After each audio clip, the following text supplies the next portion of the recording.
All right, guys. Well, fuck. Nico just broke our second flat screen TV in a month. Little psychopath.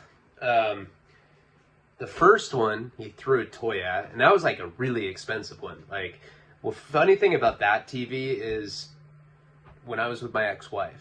Yeah, I such a that bitch. Sorry, I don't mean to sound misogynistic, but she's a cunt. And you know what? Honestly, just time out. I don't hate her. You know, I've like gotten to a spiritual point in my life where I don't hate anybody really. I hate Amber Heard, and I hate child molesters and rapists.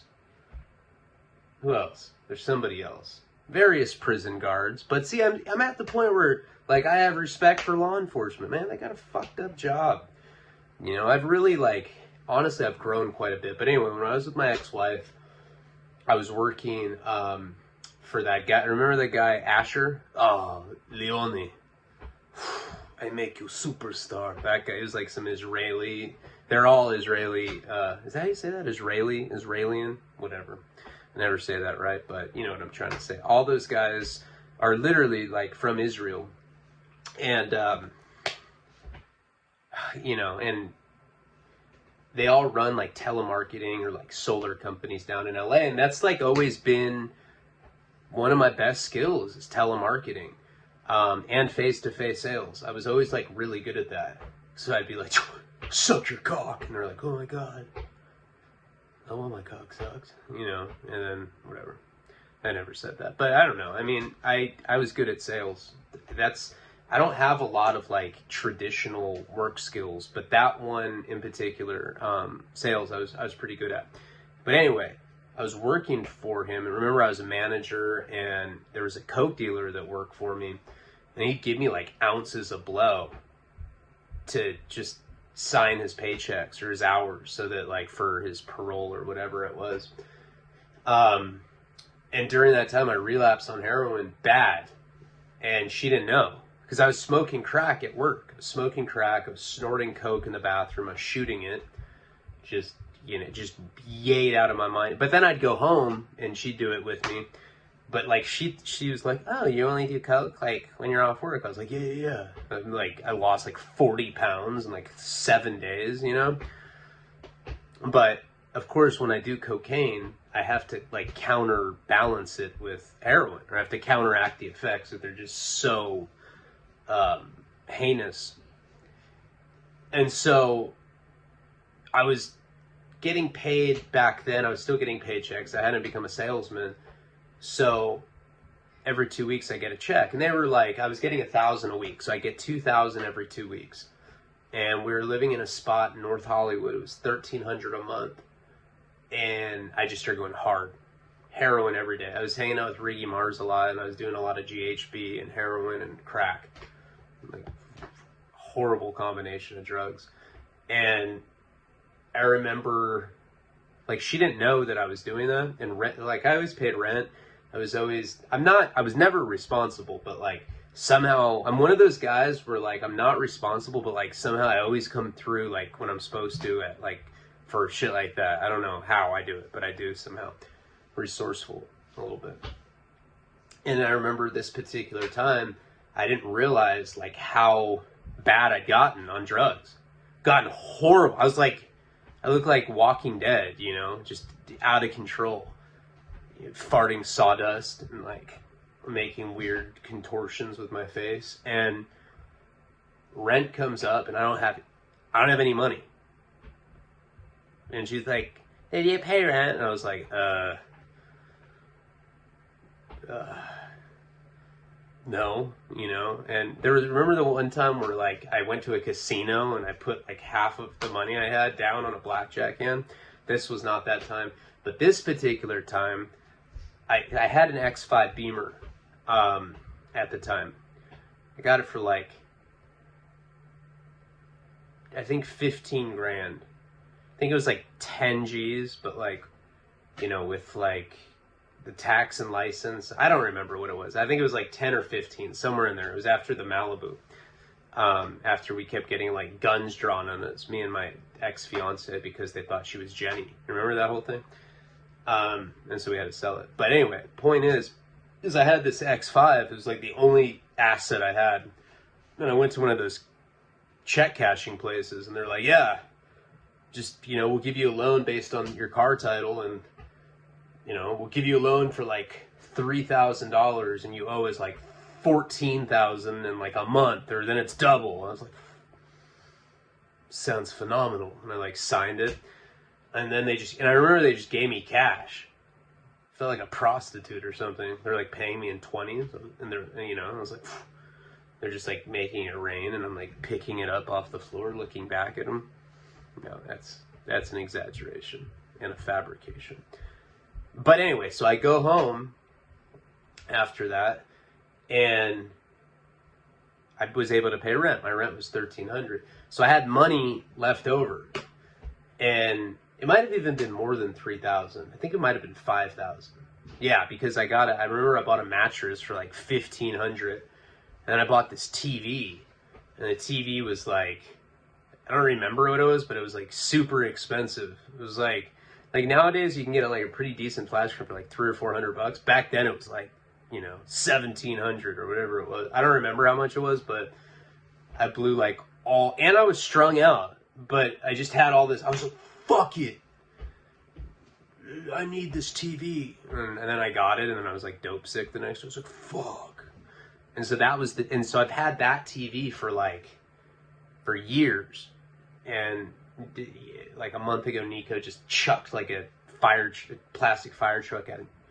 It broke, and then today, I don't know what he did. Trina was like in the bathroom. I don't know what she was doing in there. There's like a vibrating sound, and she's like, I'm cleaning my boots with a vibrating toothbrush. I was like, okay, sounds believable. I don't care. I'm just going to go in my office. And then I just tried, fuck! I was like, what? Nico broke another television. I was like, oh, shit. So that's 2 in a month. And that sucks, because, like, right now, I'm kind of, I'm not in a financial hardship, per se. I just don't have money like I had, you know? And I'm waiting for, like, some bigger stuff to hit. But I'm like, fuck! Like, I don't have enough money just to go buy a TV, that's for sure, you know? Not right now. I will, like, you know, in like a couple weeks or whenever, when the new month starts. But still, I'm like, God damn it, I don't want to spend money on that. I don't even watch TV, but I'm going to get it. But they enjoy it, so I'll get it for them, because I'm a good guy. I mean, that's what it boils down to. So, yeah, so that just happened. It's like a fresh wound. I don't care, because like I said, I don't really like I don't really watch movies that much. Sometimes, lately I've been watching movies because, to me, it equals sex. It's like a massage. Like, you know, that's like the scumbag, like, hey, honey, I really care about you. I want to rub your shoulders. And you're like, let me touch your asshole. And then, like, you guys are, you know, listening to Chill Step and butt fucking. I had to throw that in there. So that's what happened. And so I wasn't gonna do today was just a lazy ass day. You know, I was supposed to do work on the dock, didn't do one goddamn thing for that. Instead, I was on Facebook all day reading like articles from you know those like fake articles where it's like Samuel L. Jackson becomes pro jet skier, and I'm like, what? I'm gonna read this whole thing, and then like at the end it's like, just kidding, and you're like, fuck, and then you read another one. That's like what I don't know. Not saying I did stuff like that, but I wasted my whole day today. I waste a lot of time. I hate social media. You know, because I don't watch TV, but social media is worse. It's propaganda. It puts me in a bad mood. And then I have to go to the bathroom and beat off, like all mad. I'm just like biting my lip, like, fuck. All right, let's get into the story. This is a perverted story. So I was going to do some of the more exclusive lines. I'm definitely, like, what I plan on doing tomorrow is doing like 3 videos in a day. YouTube, 2 upper tier videos. Naked girl, and I'm going to do a psychedelic video. It's what I'm planning on doing. And then, you know what? What I was thinking is Boston's been like a really, for me, it's been a fun series. I'm sorry, it's like, oh God, another 10 minutes of monologue. I don't know. I got to do that sometimes to warm up. You got to understand that shit. Remember, I did a monologue today just so you guys would know what was going on. I liked Boston so much. I think that next month, what series I'll do is Albuquerque. And I'll just keep doing these like geographical storylines. I lived in Albuquerque and a bunch of crazy shit went down. I know I did one video in Albuquerque and people really liked that video. It was a long time ago where I'd like do an entire, series in like an hour and 20 minutes or something. But there was a lot to it. There's a lot of crazy shit that happened in Albuquerque. God, it was a wild ass. I've had a lot of weird little periods like that, but Albuquerque was like particularly strange and perverted and violent. I got like all sorts of crazy shit went on out there. So this is going to be Boston, and that's what I plan on doing. The 3 videos, then I plan on doing a surprise on Christmas, even though I'm horrible and I've already told you guys what I'm planning. And I'm planning on doing a live. I don't know when. Monte and I had a good conversation last night. No sponsors texted me today. I guess I'm a bitch. Let's get into the story. Jeez, 11 and a half minutes. Sorry.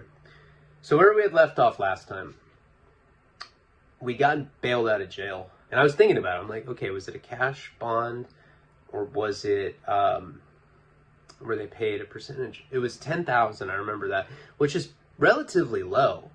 I've had like bonds that were like over $1 million. That's how much the feds won when I first got arrested, and then they took the bond away from me.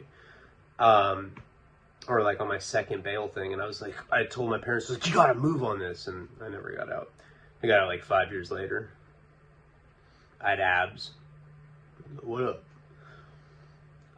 But somehow we got out, and this like rich couple that went to one of the colleges there, it could have been WPI, could have been MIT, they had bailed us out. This is the couple that was into like voyeuristic sex. Not the first time that I've met people like that. It's not the first time I've done stuff like that. Fucking weirdo. But did I just say that it was not the only time? But that was the first time, was with them. That first time in that hotel that was like 30 minutes outside of Worcester.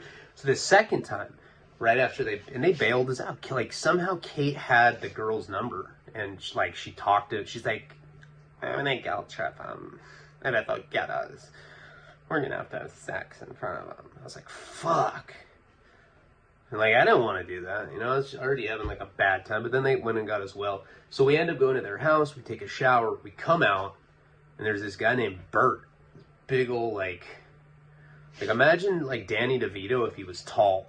That's the only way I can describe it. He was like Colonel Sanders. He had like a Colonel Sanders body. He's like, hey. And so then the couple comes like kind of, I don't know where they came from, but like a kitchen or something. And they tell us that they're going to have sex. We didn't even know what that meant. We're like, well, does that mean like we're going to have sex together? That's what I thought. I thought that they meant that we were going to have like some like orgy with Bert. I was like, all right, but I'm not going to suck his dick. That's gross. Kate will do it. She's like, hey, all right. I feel weird. But that's not what they meant. What they meant is that they wanted us to watch them have sex. I was like, cool. Because like, back then, and it's surprisingly, well, probably not surprisingly, because I've lived a really kind of like debaucherous, decadent life. But, it's not the first time that's happened. Where like I've been with like a couple and they've wanted to like turn into some group sex, or like I've been with like, I've had weird shit go down where I'm like with my friend and his girlfriend, and he's like, yeah, let's fuck my chick. I'm like, dude, no. What if like you come down off the coke and you like see me fucking her and you just beat me up or something? I'm cool, man. Yeah, I was joking. Ew. It's happened to me like more times than it's crazy. But see, back then at 18, I didn't know how to I don't know how to like decipher what this. I didn't know. I don't know what it means. Like, did they? You know, I didn't know. So when they said that, I'm relieved. I'm like, all right. They're like, just sit back and watch. Do you guys want some wine? They had like this white wine. I'm not a wine guy, but whatever it's called, white wine. So we're like sitting down, and there's this like, it's like a, like an, like a L-shaped couch. And so we all kind of like, me, Bert, and Kate are sitting there. Now, we had just taken a shower, but we're wearing like the same filthy ass junky shit. Like I said, I probably have these crusty, like, you know, shit stains on them. And I have like, and I have a rash from earlier, because earlier when I was in the holding place, I was sharding. I don't know what was happening, but like the fumes of the shit were like contaminating my balls. So it was like, I wasn't in like the sexiest mood, you know? So we're sitting there, and it was like really perverted. Like, they end up going, like there's this, I guess you call it a futon, or I don't know, it's like flat. You could like put your legs on it, but it was big. It was like a futon, I guess, or like a cushion table. Let's just say that. That's what it looked like. And so he puts her on there, and they start making out, and they start, you know, having sex. It's kind of like it's making me, I know I was feeling like really uncomfortable. I'm sitting right here. Okay, so Kate's here. I'm here. Bert's next to me. Kate's next to me. Bert's on the other side. I'm in the middle. Bert is, like I said, he's wearing like some like dress clothes. And he just like starts unbuckling his like black leather belt from like his dress pants. And like I heard it, and I was watching them. And like I said, like they weren't the most good looking couple. I remember the guy, like I think at that point, like I don't know if I'd ever seen like a dick in like live before. I'm not gonna lie, it's like, I wonder what that dick looks like. And it was like look, I don't have anything like impressive, but this guy's dick sucked. I was like, damn, thing is fucking disgusting looking. It didn't even look like symmetrical. Like, it didn't have like a mushroom tip. It was just like, I don't know if it was uncircumcised, but it was like looked like a candle that somebody had like scraped against a table or something. It had like a sharp tip. I was like, God, it's like you're fucking someone with an icicle or something. It looked really gross. It was like drooping, and he had these like gargolian balls. They were like these pouches that looked. Anyway, I was like watching it, and I was like, I was like, I'm not looking at this dick, but I was. But this guy next to me, Bert, this like big ass dude with like the Colonel Sanders, just starts unbuckling his belt, and I remember he slid his pants off. I'm right next to him. Like, when I say I'm next to him, I'm like 1 foot away from him. And I was like, hey man, what are you doing? He's like, I'm gonna get off, bro. And I was like, ugh. I was kind of high, so I didn't care as much. Like, if I wasn't high, I would have been way more uncool with that. I don't know. It was my first time being in that situation, so I was kind of like undecided how disgusted I was, but pretty disgusted. I mean, like I said, like the heroin was definitely making it like less gross. So this guy takes his pants off. He's wearing like whitey tighties, which is gross. And I remember, because it has like an elastic, and I could remember the sound of it, it sounded like a rubber band, and he just kind of like peels it off. Now this dude is on top of his girlfriend. He's fucking her, and he's like looking back at Bert.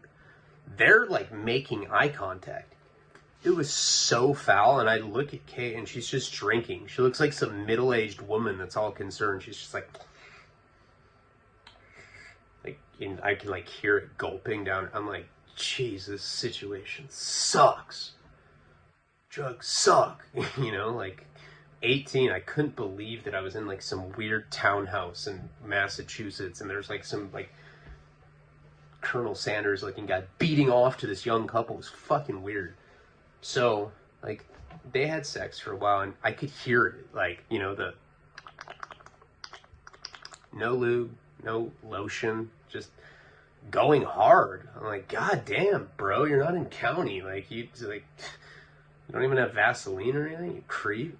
He's just beating off like completely raw dog. And they keep fucking, and he's looking back at him. Now this guy starts like making noises, you know, it's like one of those things where like, he's like, "Ugh." And I've never really been around dudes beating off. I don't know. Call me old fashioned. That's just not like, it's not my usual hang. It's not my usual hang, you know? My hang. Hey, what kind of hang do you have? I don't know, soccer, tennis. What about you? Beating off with fools in Boston. So he's like jerking off and he's making these sounds periodically. And this whole time period, like I said, it's been kind of like spotty in my memory. Not this. I can remember this shit perfectly. Like, this guy has his pants kind of like halfway down. I remember what it sounded like. So gross. And Kate. They just keep going. It probably goes on for like 20 minutes, and they started like 69ing, which made me even more uncomfortable. Now Bert, at that point, once they switch from like having sex to 69ing, he ends up like going to this like other corner of the room, and there were these little almost looked like stools, like these like African like drum sets or whatever, but they were like, you could sit on them. And he's sitting there. Now this whole time when he's beating off next to me, I can't see. I'm like not looking at his dick. I was looking at the dude that was fucking. That he was like the main event. I'm not gonna look at like some guy that's not even the star, you know.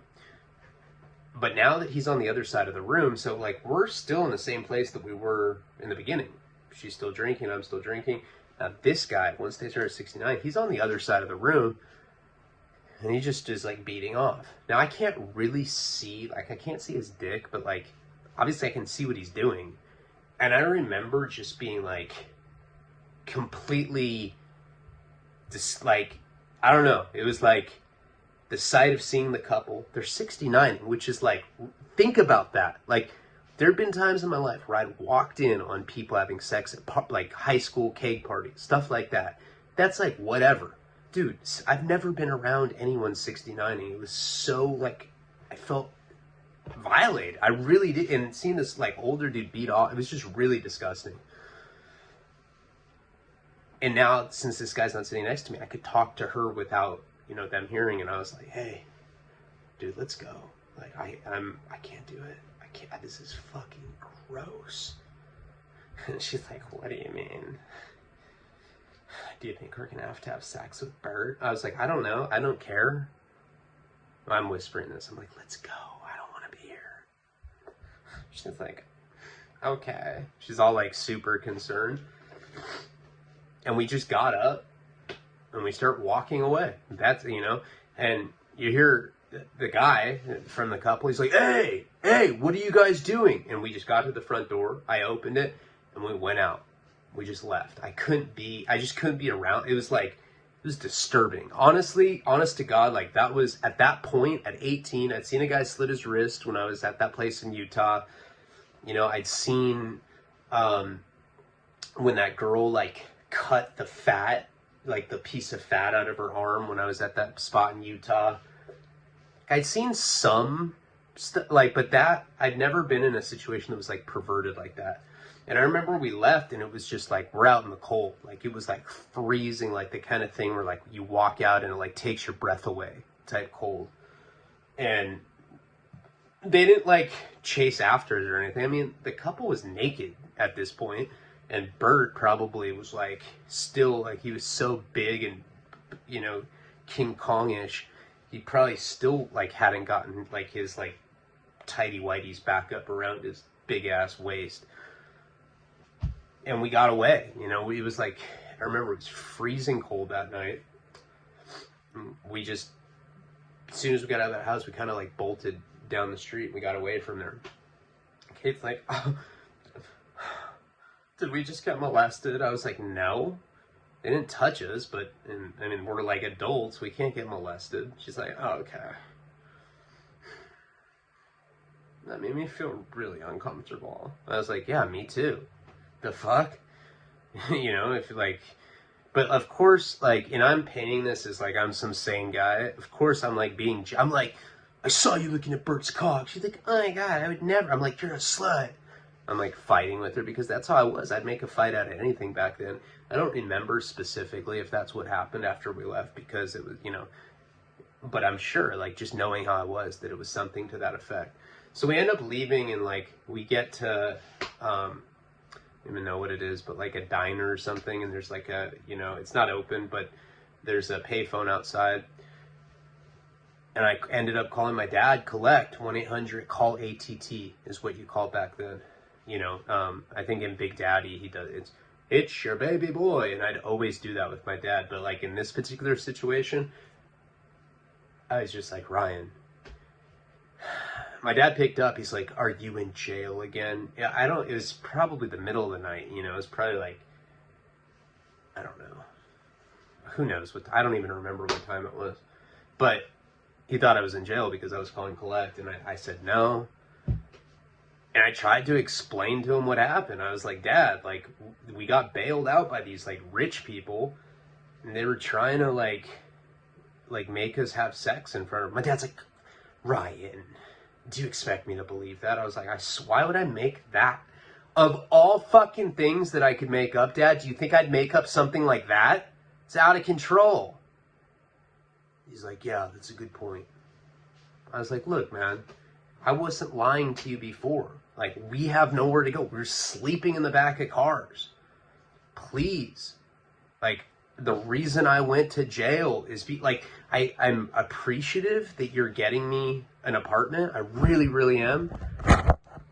But you got to take care of me until this point because this is going to keep happening to me. I'm like literally, man, like we got swooped up by some straight up perverts. My dad would always, like, back in that time period, this is like before, this is before I was like really out of control. Like back then, he hadn't gone to Al-Anon yet. Nobody like, told him that anything that comes out of my lie is a pathological lie, because that's happened like after. Trying to explain like Mike Virgin to him after Florida. My dad's like, come on. My friend Renee said that her daughter said the same thing. I'm like, your friend Renee said that her daughter got abducted by pedophiles in West Palm Beach? He's like, yeah. You stole that story from her, or whatever. But I'm just joking, but you know what I mean. Like, he wouldn't believe anything past that point. So after we had left there, because it was really like, I'm downplaying it. It really affected Kate. She was like really tripped out by it. And it's weird because she was like okay having sex in front of them, but them having sex in front of us was like too much. And of course, we knew that they expected us to do the same. Like, they had made a shower. It was just a foul situation. So my dad ends up getting us a hotel. And he got us a hotel for the rest of the time that we were waiting for the apartment. I think it was like a day or two. I don't really remember, but I know that we went to a hotel. My dad sent us some money because I said that we needed, like, hey Dad, I want to get Denny's. And of course that went right into our arms. And then we ended up moving into this new apartment. Now this apartment is $150 a month. And yes, like, I know that all that shit that I was just talking about sounds outlandish. I swear that that's true. Like, it was really, really random and disgusting. And like, there's some sick fucking people out there. Be safe, guys. Don't do heroin. So we end up moving into this, into these projects, and like, or whatever it was, I don't know, just like, it's like one of those apartment buildings with like 1,000 units in it, rat infested, cockroaches. You see the little black cockroach traps everywhere. You hear screams like reverberating through there. You see like ski masks and shit, like in like evidence bags, like just chilling in the gutter. It was a gross ass spot. You know those like really, really shady apartment complexes where you see like bunched up panties like in the gutter with leaves? It was like that kind of spot. And we had to meet the landlord or whatever, and we got the key. We went in there. I remember opening the door and like finally like having our own place. But I swear to God, like it was so fucking hood that I still was like, didn't really feel comfortable there. There was no central heating at all. And it like, this is Massachusetts in the winter. It was freezing. You look out the window and you see like the ghetto just like humming with life. Like you see people doing transactions. You just, you know, you see like all sorts of crackhead shit going on. Like we'd like smoke cigarettes on the fire escape sometimes and just look down, and it was just like really, it was just a really like precarious, kind of dangerous environment. Like you could just tell that like bad shit, like if we stayed there for any extended amount of time, we probably would have been prostituting ourselves to ghetto people. So what? But we didn't. What we did end up doing is to keep warm in that place, and I'm pretty sure I touched on this the first time that I did the 18 series. You know, and of course there'll be some overlap with stuff, but like I'll go into a lot of stuff that I didn't talk about in that video, because I think that was just one video. But we had to like leave the oven open to provide heat. Like that was the only way to heat the apartment. Now, it didn't really matter because we were just sleeping in the back of some car out there, homeless.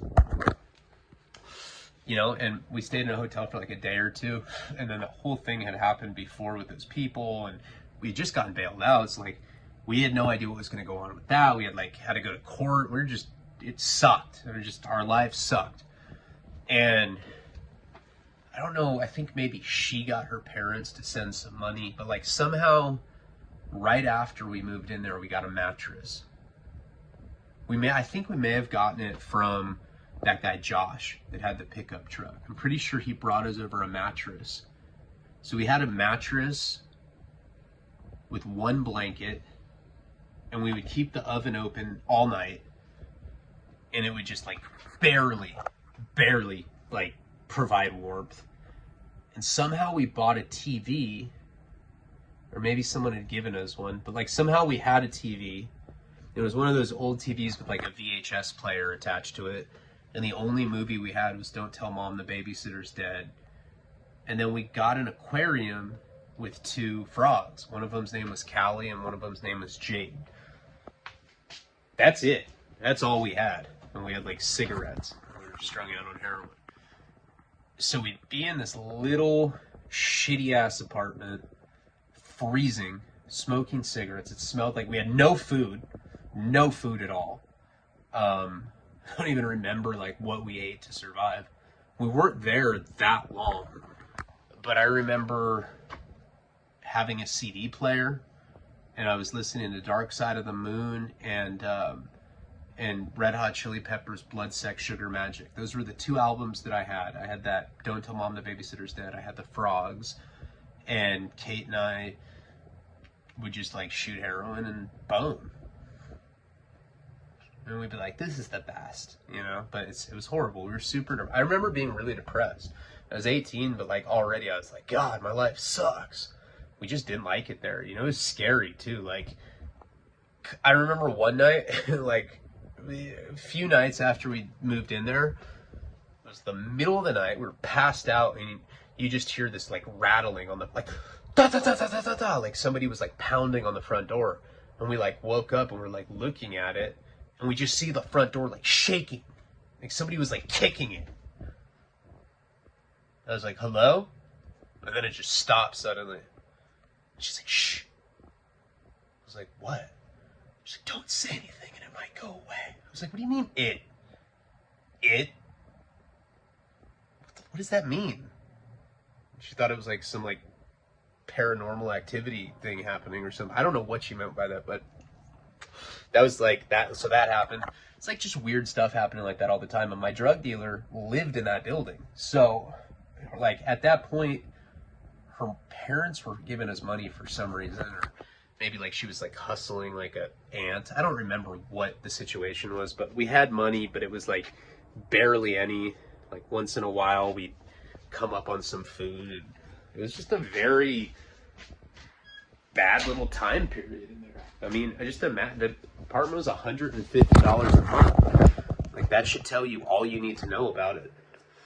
So I had a phone. She had a phone. We weren't working. We weren't doing anything. My dad, like, had no expectations for me either. I'm just like, I remember calling him and I'd be like, hey, Dad, what am I supposed to be doing out here? Figure it out. You wanted to be the big macho guy and get kicked out of your internship program. Now I'm trying to give you some real life experiences. I'm like, Dad, I'll probably get murdered here. Like, I do not fit in here. I was like the only person there that didn't have a gun, I'm sure.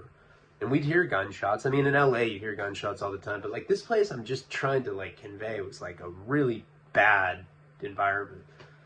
So we were there. You know, you got to think from the chronology. It's hard for me to remember the chronology, but the thing had happened at Thanksgiving where I nodded out on the food and I told Kate's dad that I had every intention of marrying his daughter. She got kicked out shortly after that. And then my dad, like, you know, I mean, that whole time we were like homeless, that was like a week. And then we were probably there for like a week or two. I think that's it. And my dad had, because my dad, like, bless his heart, the whole time that all this stuff was going on, like, he still, like, just treated me like I wasn't completely fucked up. You know, hey, Ryan, how you doing? I'd be like, and I just felt, it made me feel so much worse, because, like, he should have been, like, more, like, he'd be angry in the moment when I called him in the middle of the night, and I was like, Dad, I need you to get me a hotel, like, there's weird perverts trying to watch me have sex with Kate. Like, he'd get mad about stuff like that, but, like, overall, he'd call and be like, how you doing, Ryan? What'd you do today? Did you catch the Red Sox game? And I'm like, no, Dad, we only have Don't Tell Mom the Babysitter's Dead. He's like, is it good? I'm like, it came out in, like, 1990. I've seen it, like, fucking 800 times. It's the only VHS we have. But, yeah, we got a couple frogs. What else do we need? And my dad's like, you're my favorite son. I'm like, you're my favorite dad. And then eventually he told me that for Christmas, he had gotten Kate and I a trip out to Santa Barbara. And he just told me that. He's like, yeah, I'm going to fly you guys out here. You can spend the holidays, and then you guys will go back to your, like, shithole dungeon. I was like, oh, yeah, it sounds amazing. So stoked about that. And I told Kate, like, I remember we were laying in bed, and I was like, you know, she was excited because she wanted to go to Santa Barbara. She'd never been there, and you know, I told her all about it. I was like, it's like a different world there. There's like a beach and, you know, like, I've never been propositioned for voyeuristic sex, nothing like that. She's like, oh, sounds amazing. It's weird here. I was like, yeah, it is. It's like gloomy and cold and shit. So I told her, I was like, look, this is the thing. I have a lot of resources in Santa Barbara. I grew up there. I have a lot of friends there. And I did. At that point, I still had friends. I did have a lot of resources. You know, most of my friends at that point were 18. I hung out with the druggies, the partiers, you know, the skater kids that were like, I'm just going to skate my whole life. Fuck the real world. And, like, now you should see all of those people. It's a pretty sad state of affairs. And I'm not saying I'm any better than them. I'm just saying, like, you know, it didn't turn out that great for most of us that have that mentality. Point is like, these weren't the kind of guys that were like going out to college. These people were staying and living with their parents at 18. Some of them had apartments. Some of them shared a house, whatever the case. But like, I had a number of people. I had a Rolodex there that I could call people. And so our plan was go out to Santa Barbara, go spend the, you know, the holidays with my family, and then stay there. It's like, and I told her, I was like, man, there we can couch surf like indefinitely. Like, and it, you know, at that point, there were people, you know, I didn't know what it was going to be like bringing a girlfriend back, but like, I knew if it was just me, I could couch surf, and I had enough friends that I could do that for probably years and get away with it. But, you know, it's different when you have a girlfriend, because now you have two people, and especially that's because we fought all the time, you know. So we end up, and you got to remember, like, we were strung out pretty bad at that point. We were probably doing like 3 or 4 bags a day now, shooting China white heroin. And we end up you know, getting our like one bag of stuff. We brought like our frogs in like a little like carrying case that like you could like put around your neck, like, and what about Bob, like that kind of thing when you had the goldfish. And we ended up taking a flight to Santa Barbara, leaving our life behind out in Massachusetts. Now, Kate was like, I dated Jill when I was in high school, but she was 21. She was a coke dealer. She cheated on me. That wasn't a real relationship. We had like threesomes and stuff with like her girlfriends, and we just didn't. It was fun, you know. It was definitely like wild party kind of thing, but it wasn't like I wasn't like in love with her. It wasn't like my first love. This was different. I was like really excited to bring this person that I cared about back to my hometown. We were so young and naive that I was. She's like, well, what are we gonna do about our habits? I was like, ha. There's so many drugs, it doesn't matter. Like, I can get drugs out there easier. So remember, I was like smoking black tar in high school, so I assumed that once I get back to Santa Barbara that I'd be able to get some tar and we could smoke it and everything was going to be dandy. So I remember the night before we left, we scored like enough for that night. We had some for the morning, did some in the morning, caught a cab. I think my dad had sent us like extra money. We spent most of it on heroin, whatever the case.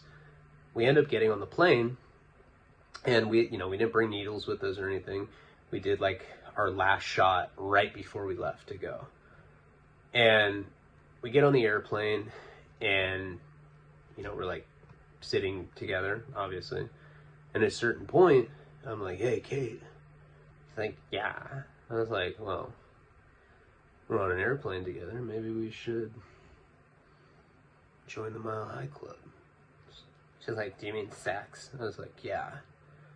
She's like, right here. I was like, no. Yeah, yup, in the seat. She's like, don't you think they'll get mad? I'm like, shut the fuck up. No, go to the bathroom.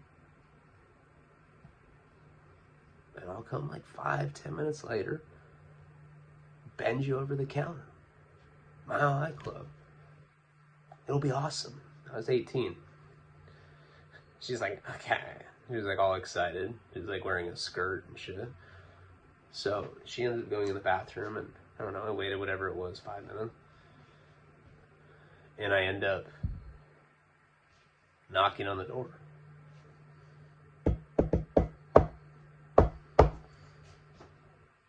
I'm all like excited. Some like old Asian chick like opens the door. She's like, yes? I was like, oh. Sorry, wrong lavatory. I went to the wrong one. So then I ended up finding her. She was like in a completely different bathroom than I expected. We probably should have like more clearly defined that or whatever. So I finally find her,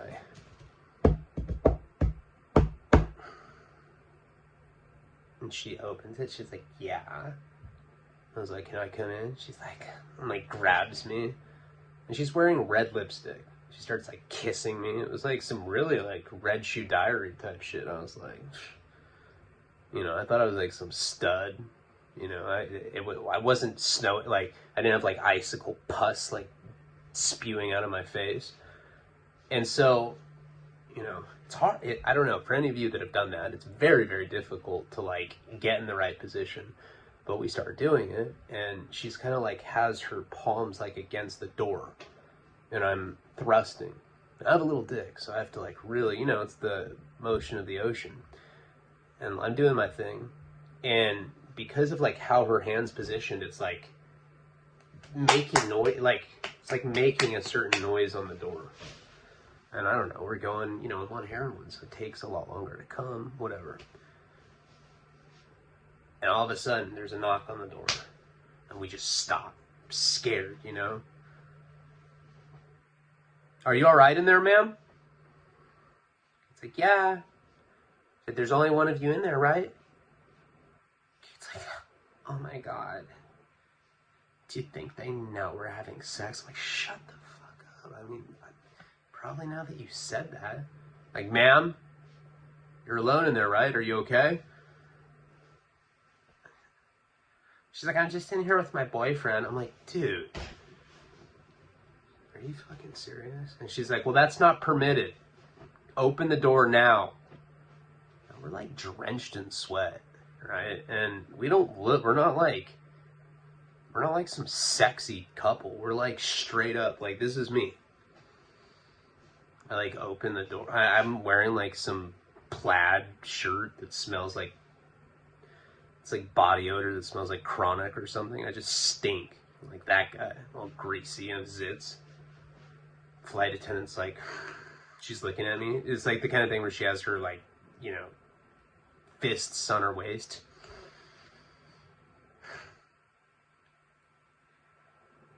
You guys were doing it, weren't you? And I'm like, and Kate's like, yeah, sorry. I'm like, are you? Yeah, we were. So what? She's like, you guys can't do that. Do you know that you can be detained for indecent behavior on an airplane? I was like, that's not a fucking thing.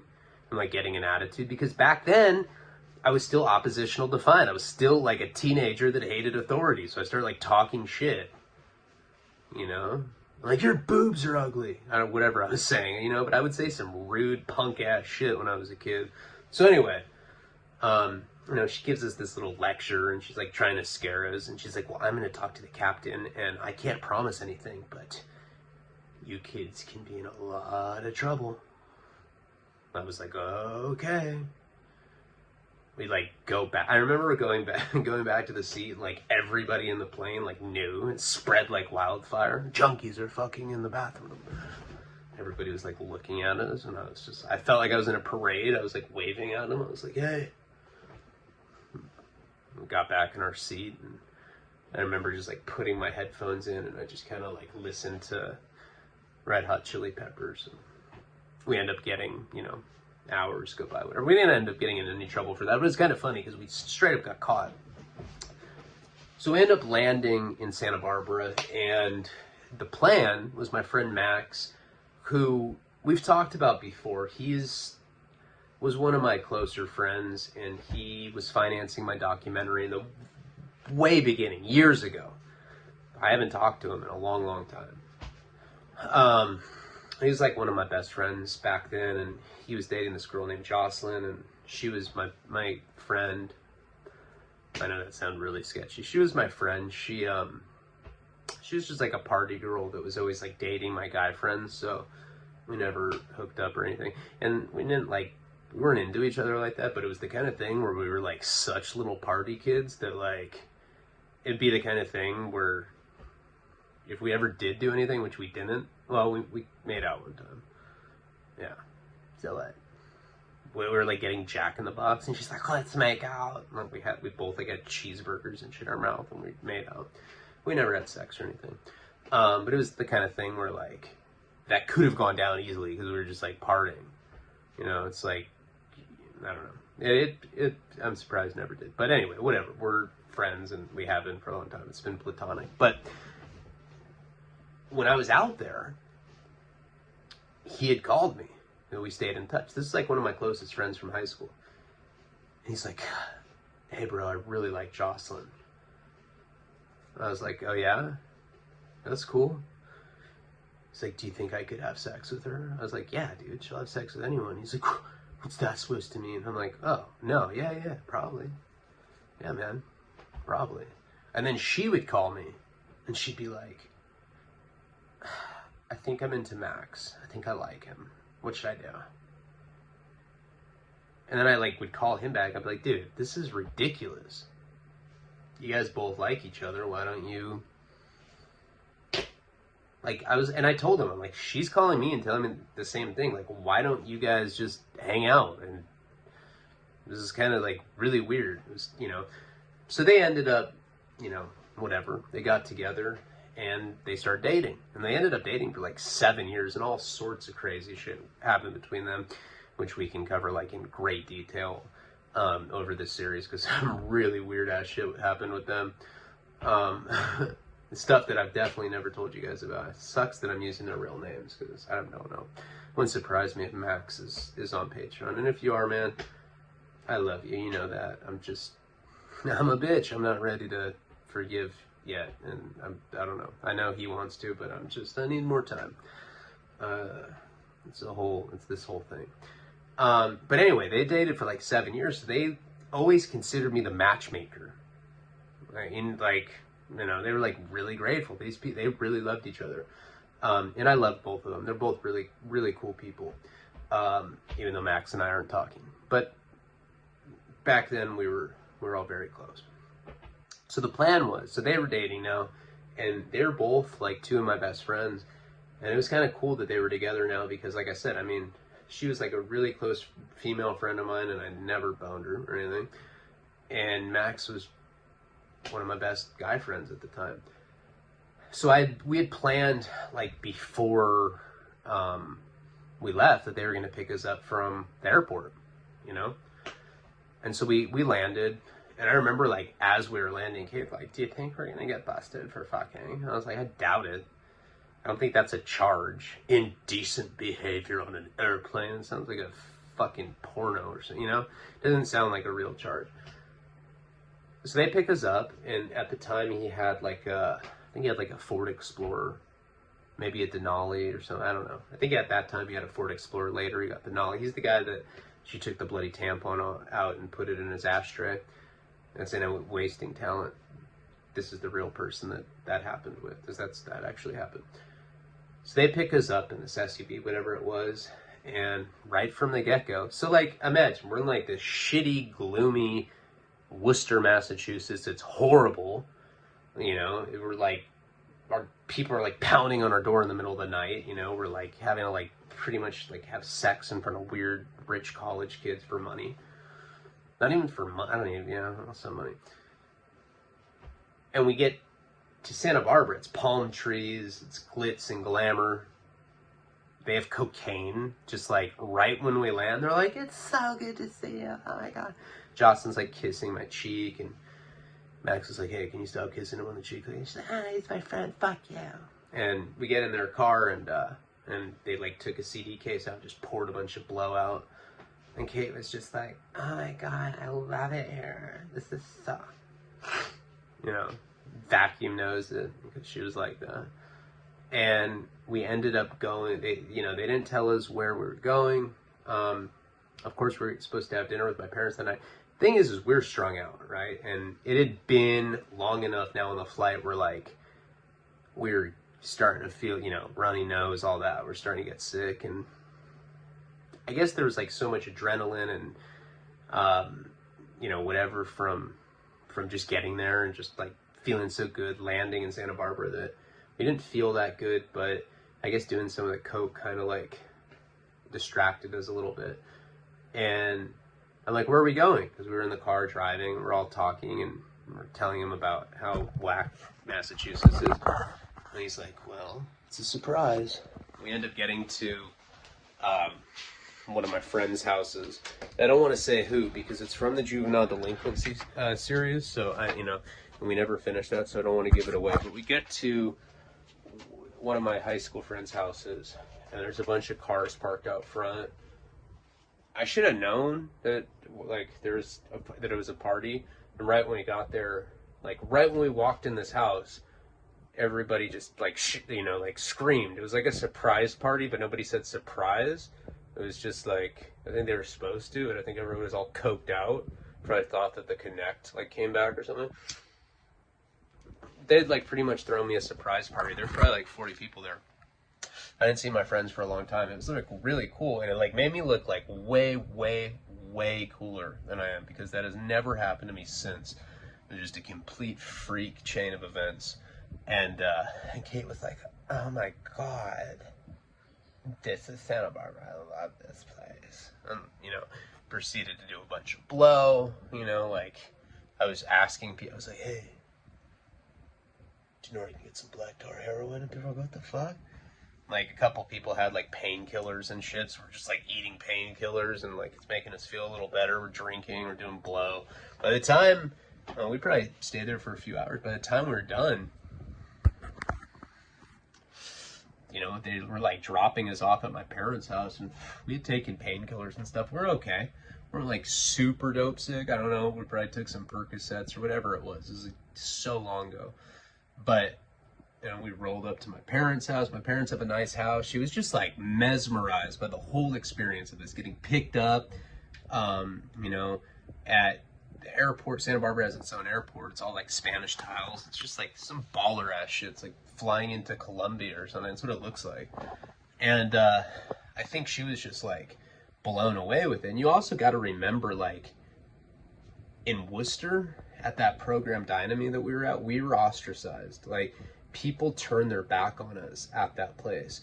So it was really refreshing that we're at a place where people are like throwing me surprise parties and like giving us free drugs, and they wanted to hang out with us, and they weren't like hurrying past us to their car when they saw us. And, you know, all of that stuff stacked up and like made us feel like shit, you know, because when it all came down to it, we were drug addicts, and we were new drug addicts. We weren't like super deep in our addiction yet, but it was like the early stage. We were still the honeymoon thing. Things were still like hunky-dory, but we were starting to feel like some of the first wave of consequences, like that social, you know, the social disconnect from like your previous crowd, because that starts happening. You know, you have like these social layers, they start getting like peeled back. People start not wanting to fuck with you because you're a heroin addict. Like, there's a lot of people that, like, I know it sounds ridiculous, but there's like people that are so judgmental that they think like, they're like, dude, everybody knows if you do heroin, you're a chomo, duh. Like, there's people that think like that, or at least they equate drug addiction to like rape or something, you know? They're like, dude, I don't do drugs. People that get raped do drugs, you know? Like, they'll say like fucked up weird shit like that because there's a lot of closed-minded assholes out there. I'm sorry about the rape thing. That wasn't funny. But we ended up getting to my parents' house, and again, she was just like tripped out. I mean, the whole thing, like, we get there, my parents have like Frank Sinatra music on. We're all like yayed out of our minds on cocaine, and we're just like, oh my God, Sinatra. And there's like a roaring fireplace.